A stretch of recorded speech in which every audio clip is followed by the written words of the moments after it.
the video game industry is larger than it's ever been. The biggest companies are worth trillions of dollars, and dozens more operate in the billions.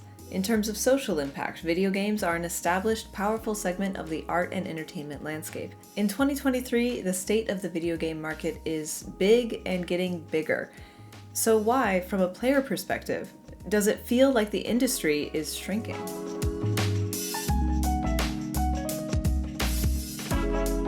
It's been 4 years since the last big video game showcase in the US.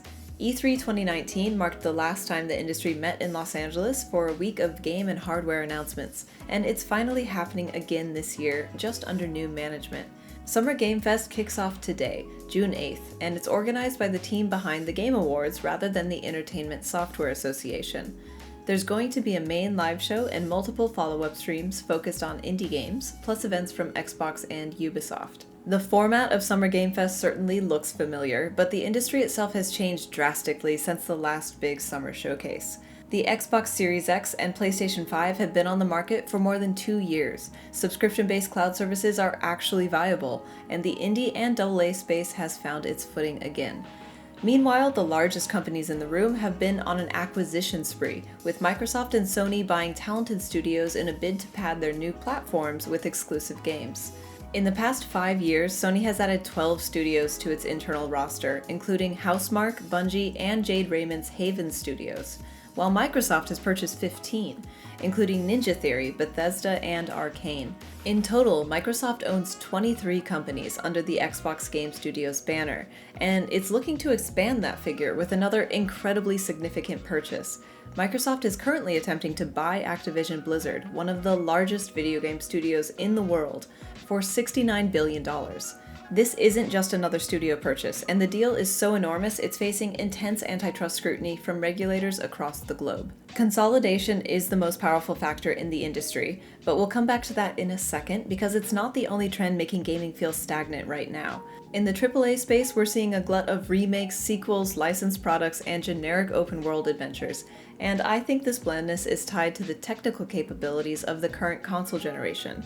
Don't freak out, PC players, this part is about you too. With the PS5 and Xbox Series X, console hardware has finally reached a point where it's outstripping the capabilities of most PCs, and developers can build the photorealistic, procedurally generated online games of their dreams. This lack of limitation has led most AAA studios to the same place, creating massive but lifeless worlds peppered with repetitive to-do lists and microtransactions. In order to infuse their libraries with actual innovation, publishers are rebooting hits from the PS3 and Xbox 360 era, arguably the last time AAA games were exciting. The upgrade in console hardware has also resulted in a bunch of broken PC ports this generation, some of which are unlikely to ever be fixed. And this belies another hot gaming fad, where big publishers are simply releasing unfinished games, often after years of delays. There are still bright spots in the industry, but overall, the AAA segment seems to be in a slow and soulless era, with incredible power at its fingertips and no idea what to do with it.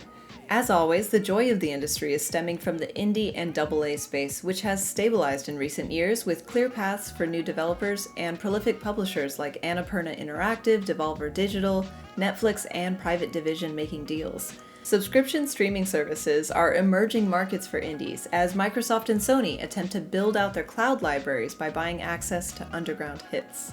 Overall, this stability has made smaller studios more attractive to larger companies, which brings us back to the biggest trend of the season, consolidation. The most poignant example of what corporate consolidation can mean for the industry is Redfall. Redfall was developed by Arcane Austin, which is owned by ZeniMax Media, which was purchased by Microsoft in 2021 in a deal worth $7.5 billion. That's right, Arcane has 2 parent companies. Mazel tov.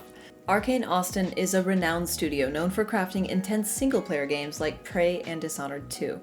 It started working on Redfall in 2018 when ZeniMax executives were preparing to sell. According to Bloomberg, ZeniMax directed Arcane and its other studios to craft online multiplayer games with microtransactions, implementing popular trends in an attempt to boost potential revenue and the company's sale price. This mandate also helps explain another ZeniMax tragedy, Fallout 76. As a studio with expertise in narrative-driven, single-player games, Arcane struggled to implement ZeniMax's directives, and a majority of its original team left, Bloomberg reported. And then, when Microsoft acquired ZeniMax in 2021, nothing changed. Arcane developers were reportedly at the point where they wanted Redfall cancelled or completely rebooted, but Microsoft didn't intervene. Instead, ZeniMax retained creative control, and Microsoft spent its time marketing the hell out of Redfall, an Xbox exclusive. I really wanted to enjoy Redfall. On the surface, it seemed Arcane had a cool idea and an excessive amount of funding to try something new. But what Arcane really had was an ineffective parent company, a pushy publisher, and design decisions driven by spreadsheets. In the end, Microsoft's failure to recognize the mess on its hands was just as damning as ZeniMax's active sabotage, and Arcane was forced to build, delay, and ship a bad game. Not only does Redfall represent the capitalistic killing of a creative powerhouse, but it flopped so hard it's generated anxiety about all of the other IPs Microsoft owns, namely Starfield, the next big unreleased game in ZeniMax's roster. Microsoft owns 23 studios, and many of them have been dormant since joining up. Even if these teams announce shiny new games at the Xbox Showcase this week, it'll be hard to believe the promises in their trailers. I mean, they'll be coming from the company that just shipped Redfall. Meanwhile, Sony owns 14 studios, including veteran producer Jade Raymond's latest team, which just revealed it's building an online competitive loot shooter.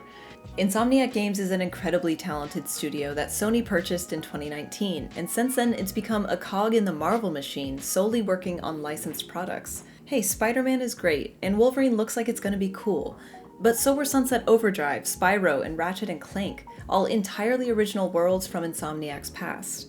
Also, while we're talking about acquisitions, I still haven't forgiven Valve for buying Campo Santo and effectively killing In the Valley of the Gods back in 2018. A handful of AAA studios still operate independently, including Sega, Square Enix, Capcom, Take-Two, EA, and Ubisoft. But if the Microsoft Activision deal goes through, it'll mean no developer or publisher is too big to buy. Activision is about double the size of its nearest competitor, EA. It's bigger than Nintendo. All of these factors are making the video game industry feel smaller than it is. AAA sets the pace, and right now it's giving post-acquisition stagnation, broken games, and creative direction by accountants. Meanwhile, Consolidation is exactly that, a reduction in the total number of studios and a concentration of power at the very top of the industry. This doesn't mean video games are dead. There are plenty of amazing, innovative titles out right now, and I'm excited to see and play all of the new things at Summer Game Fest. It would just be nice if the AAA industry's creativity would grow alongside its market cap. For all the latest video game news, stay tuned to Engadget.com and subscribe to the Engadget YouTube channel.